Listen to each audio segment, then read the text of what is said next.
Most people think Dragon Ball is just planets, space, and strong fighters. But the truth is, Dragon Ball has a full cosmology. That means it has layers, levels of existence. And once you understand those layers, the entire story starts to make more sense.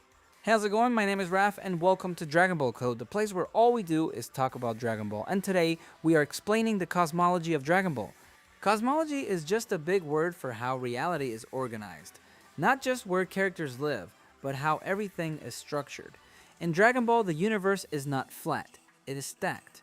There are worlds for the living, worlds for the dead, worlds for gods, and beings that exist above all of them.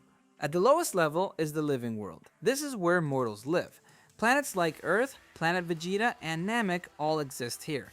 The living world is divided into 4 large sections of space called quadrants: North, South, East, and West. Most of Dragon Ball Z and the early parts of Dragon Ball Super take place here.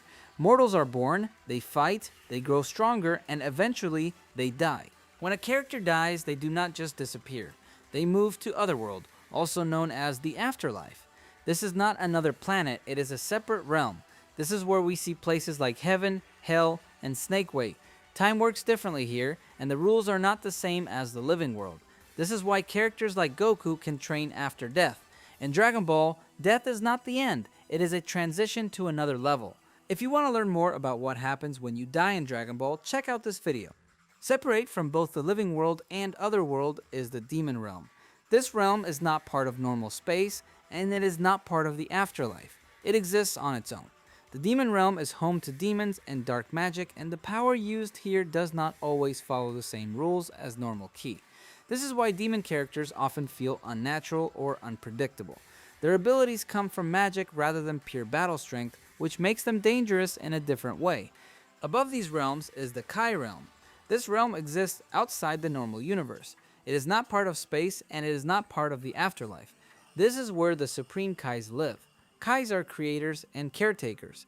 Their role is to guide life and watch over the universe. They are not meant to be frontline fighters. They exist to maintain order. To balance creation, Dragon Ball introduces destruction. Each universe has a god of destruction. Their job is not evil. Their job is balance. If something grows too dangerous or stagnant, destruction resets the system. Above the gods of destruction are angels. Angels train them and guide them, but they do not interfere. They remain neutral. This shows that power in Dragon Ball is not just about strength.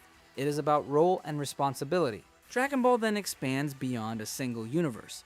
There is a multiverse. Each universe has its own living world. Afterlife, Kai Realm, God of Destruction, and Angel.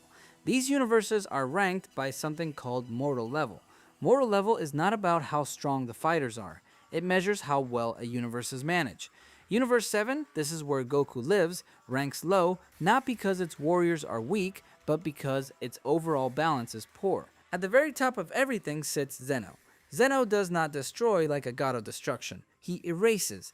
Entire universes can be removed from existence if they fail completely. Even gods fear him. This makes one thing very clear. No matter how strong a character becomes, there is always a level above them.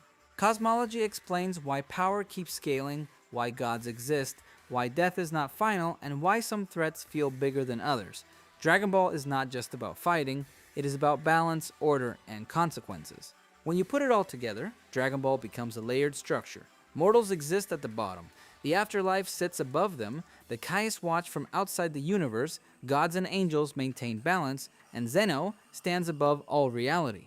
This is why Dragon Ball can keep raising the stakes without breaking its own rules. Cosmology explains why power keeps scaling, why gods exist, why death is not final, and why some threats feel bigger than others. Dragon Ball is not just about fighting, it is about balance, order, and consequences. How do you feel about the way Dragon Ball structures its universe? Thanks for watching, and I'll see you later.